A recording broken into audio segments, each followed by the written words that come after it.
This is the Big O Show. This is the Big O Show.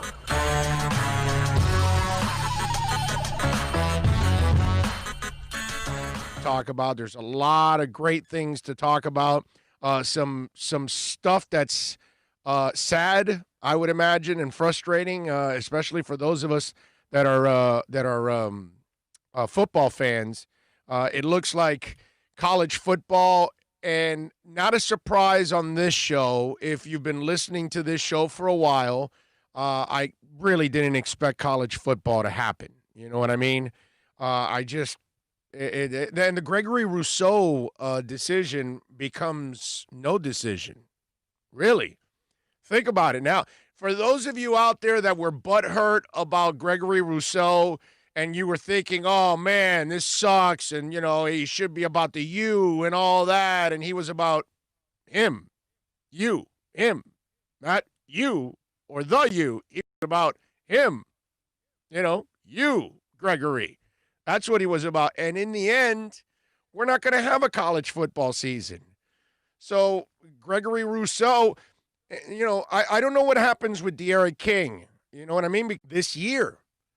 I've been telling you guys this for several months now that I gave the NFL some hope because the NFL has pros. I told you, right? I told you they've got wives and girlfriends, 8 houses, 8 cars.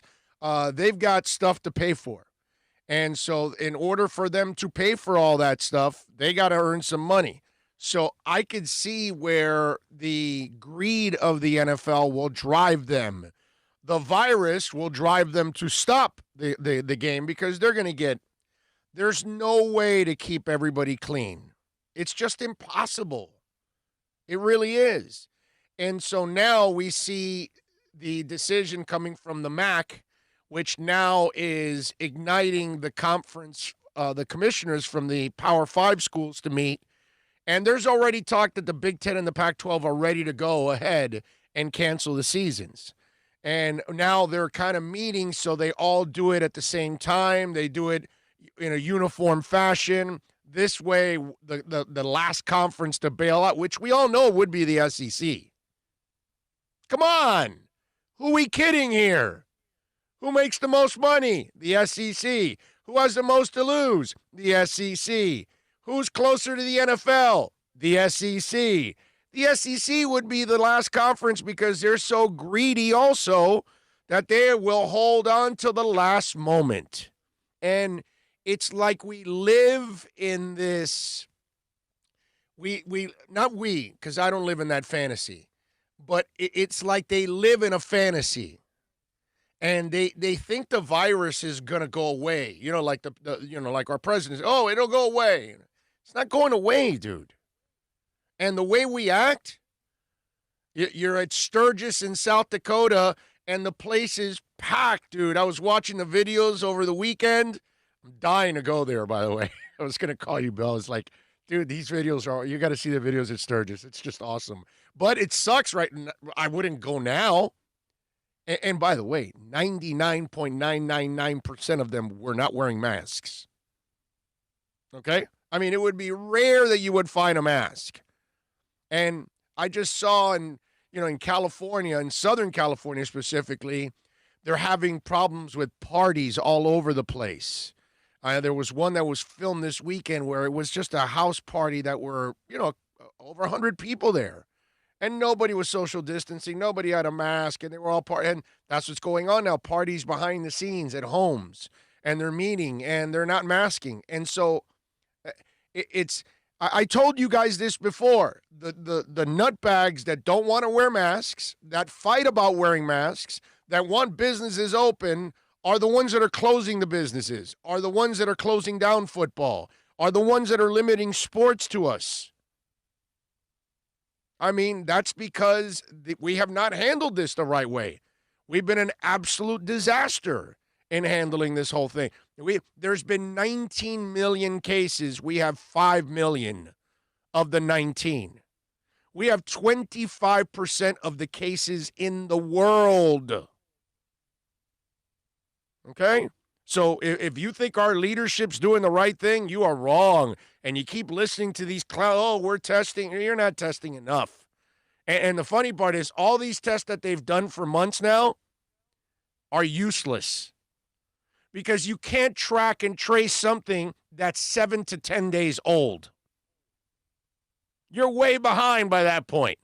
Now they started to add, and it's only like 1,500 tests a day, the ones that you get the answer in 15 minutes. That's what we should have had from the get-go, so you could actually properly trace what's going on in live time. Not 7 to 10 days later, you're able to log in those things. That's crazy. And that's irresponsible. And that's been our governors and our president. Everybody's mishandled this. So that's the problem, that we don't take this thing seriously. And football's number one. They are the worst sport for this, and they're the ones that have been living this lie the entire time. How come I can tell you a couple – do we have the cut from a couple months ago? A couple months ago, here's what we told you about what would happen in college football and who would be deciding all this stuff. Go ahead. What's going to end up taking over, ladies and gentlemen, are not athletic directors and head coaches anymore. It's going to be college presidents, board of directors. These are the people that are going to step in now because it becomes a medical issue now. It becomes a thing where you have people, young people at risk, and you're not paying them. And in the end, look, at the pace we're at, I get what they're trying to do with schools, with regular schools, and getting the kids back because parents, you know, they can't send their, some parents have to send their kids because they cannot afford, you know, daycare. They can't afford to pay somebody. Hell, a lot of those parents may not even be working. And if they are, they might be even limited and they have less money coming in. We all have less money coming in. Come on. So it's to me, it just looks like a situation where it's getting more realistic for football where they stand. And since you can't bubble the sport, you can't bubble the NFL. Forget about college. Can you imagine that? There's no way. You would have to take up an entire state. Like, hey, North Dakota, we'd like to kick your residents out, and we'd like to put 100 college football teams. They're all in a bubble. You know, that kind of stuff. You know, there's no way of doing it. You can't do it. Yeah, seriously. So it gets to a point now where you see the negative progress that we're making. And by the way, if you love football and you weren't wearing a mask and you're spreading COVID and all that, you could just thank yourself, give you guys the freedoms back again to go get work and go back out, but let's do it responsibly. And everybody just said, hey, let's go to the Ozarks and party. And then this is where we're at.